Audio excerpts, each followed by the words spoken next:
Phone tapping కేసులో SIB మాజీ chief Prabhakar Rao విచారణ రెండో రోజు కొనసాగుతోంది. విచారణలో ప్రభాకర్ రావు సిట్ అధికారులకు సహకరించడం లేదని తెలుస్తోంది. జీమెయిల్ ఖాతాలే కేంద్రంగా సిట్ విచారణ జరుపుతోంది. అయితే ఈ మెయిల్స్ డిలీట్ చేయడంతో వాటిని రికవరీ చేసేందుకు ఆయా సంస్థలకు పోలీసులు లేఖలు రాశారు. ఇక ఇదే అంశానికి సంబంధించి మరింత సమాచారం మా ప్రతినిధి పవన్ అందిస్తారు. ఫోన్ ట్యాపింగ్ కేసులో కీలక నిందితుడిగా భావిస్తున్న ఎస్ఐబి మాజీ చీఫ్ ప్రభాకర్ రావు ఈరోజు రెండో రోజు సిట్ అధికారులు విచారణ కొనసాగిస్తున్నారు.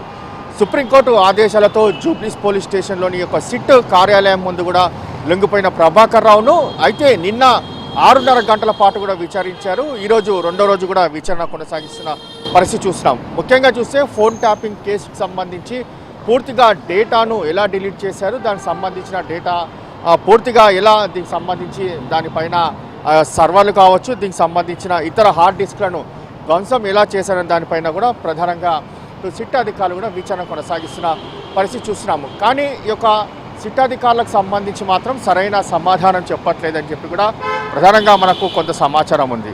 అయితే ఇప్పటికే ఈ యొక్క కొన్ని సంబంధించిన కీలకమైన ఆధారాలు సేకరించారు సిట్ అధికారులు ఫోన్ ట్యాపింగ్ కేసుకు సంబంధించి.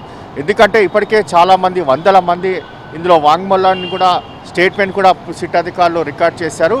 తమ ఫోన్ ట్యాపింగ్ అయ్యిందని చెప్పి కూడా ప్రధానంగా కొంతమంది నాయకులు కావచ్చు, ఇతర వ్యాపారవేత్తలు కావచ్చు, ఇతర సంబంధించిన వారంతా కూడా ఇక్కడ వారి స్టేట్మెంట్ కూడా ఇచ్చిన నేపథ్యంలో దాని ఆధారంగా కూడా దీనికి సంబంధించి ఈ యొక్క కేసు దర్యాప్తు కూడా కొనసాగుతుంది.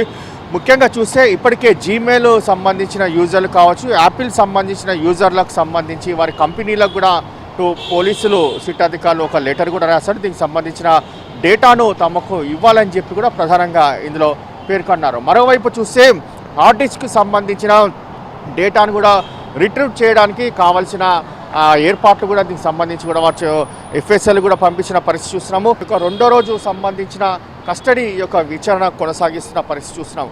అయితే ఈరోజు కూడా 6.5 గంటల పైగా కూడా విచారణ కొనసాగే అవకాశం కూడా ఉంటుంది. ఎందుకంటే ఈ యొక్క ఫోన్ ట్యాపింగ్ కేసుకు సంబంధించి చాలామందిని భయపెట్టి వారి వద్ద దీనికి సంబంధించి పైసలు కూడా వసూలు చేసినట్లుగా దీనికి సంబంధించి ప్రభాకర్ రావు పైన చాలా ఆరోపణలు ఉన్న నేపథ్యంలో దాని వైపు కూడా పోలీసులు విచారణ కొనసాగిస్తున్నారు.